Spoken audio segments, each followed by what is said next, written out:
The trial of 49 military and state security agents prosecuted in a multi-million-dollar case for corruption, embezzlement, and abuse of power opened Tuesday in Angola. The hearing opened under tight security in a suburb of the capital, Luanda, with the country's courts too small to accommodate 30 lawyers and 213 witnesses present for the trial. The case is being tried in a conference center. Several defense lawyers have already denounced irregularities in the proceedings. According to the prosecutor's office, the case is costing the state up to $55 million. Most of the defendants were in office during the reign of former President José Eduardo dos Santos, recently hospitalized in Barcelona. In power for 38 years, the former head of state is accused of having ruined the country for his personal enrichment and that of his family. Since 2017, his successor, João Lourenço, launched a massive anti-corruption campaign. The first celebrities in the history of mankind, the pharaohs, are in the spotlight in an exhibition at the Museum of Civilizations of Europe and the Mediterranean in Marseille, France. Entitled Pharaohs Superstars, the presentation covers 5,000 years of history from ancient Egypt to present day and examines the sources of fame and posterity. If some pharaohs are well known today, while others known and commemorated for a long time have disappeared, this has a lot to do once again with the images and text, with the materials available to us to know them, and also with our own values which change according to the times. The Pharaohs Superstar exhibition offers a 1,000-meter square tour in 3 parts: the memory of the pharaohs in the pharaonic civilization, their representation until the 18th century, often based on Greek and Roman texts or religious texts, and finally, the Champollionian Revolution, which changed our vision of the ancient Egypt. Nefertiti is valued so much today. If she's an advertisement, if pop singers today refer to Nefertiti, it's because she conveys an image that is valued, a strong woman, an African woman who didn't speak to the Egyptians at all.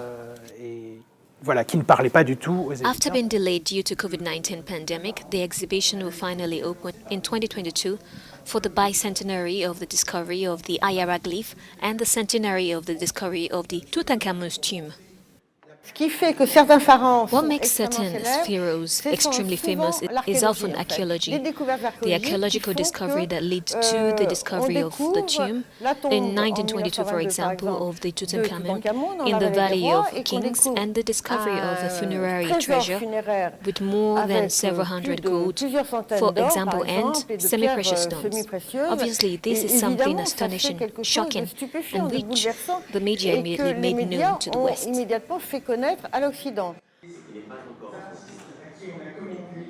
Pharaohs Superstar is open to the public until the 17th of October.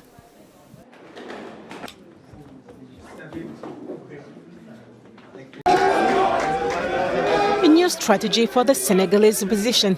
The Yewi coalition urged its supporters Wednesday to express their discontent with President Macky Sall through the ballot box.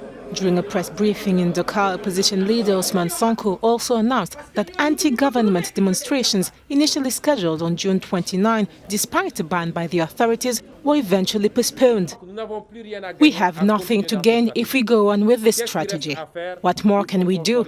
We must move resolutely towards the parliamentary race, and the Senegalese people must disavow Macky Sall, considering his economic and his judicial leadership. They must also disavow him in relation to his unhealthy political practices, which tend to instrumentalize justice in order to get rid of political opponents. If Macky Sall loses the National Assembly, there will be no more talk of a third term. Up to now, the opposition leader threatened there would be no legislative election in the country on July 31. Sonko's move came after he was barred from contesting after the list on which he was featured was deemed inadmissible. Supporters demonstrated despite bans in Dakar, and across the country, citizens banked pounds in protest against the president and the ruling Benno Bokk coalition. South Africans are experiencing in the middle of winter the country's most drastic outages since 2019. The South African state-owned electricity utility Eskom will implement Stage 6 of load shedding between 4 and 10 p.m. on Wednesday. Stage 6 means that power cuts could be increased to 6,000 megawatts. South Africans expect to endure multiple cuts a day as they try to use electricity sparingly. Persistent electricity disruptions, partly due to the breakdown of power stations, have affected the nation's economy. This time, the State Enterprises Minister cited ongoing strikes over wages and intimidations of workers willing to attend to their duties as the main reason behind the current situation. In Eskom's latest statement, the company confirms to the public that load shedding could last until Friday and shall be reduced to Stage 4 and 2. The public utility says load shedding is implemented only as a last resort.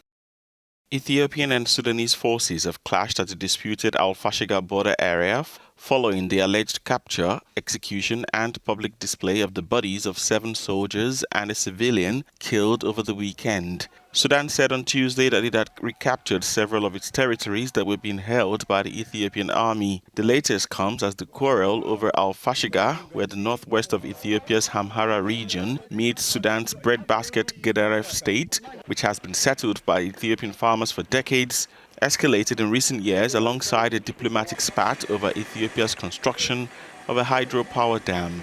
On Tuesday, a group consisting of activists and members of the press gathered in front of the Ethiopian embassy in the capital, Khartoum, with banners reading, "Al-Fashaga belongs to Sudan." Sudan accuses Ethiopian troops of capturing and executing its 7 soldiers, but Addis Ababa has denied the allegations and instead accused Sudanese soldiers of encroaching into its territory.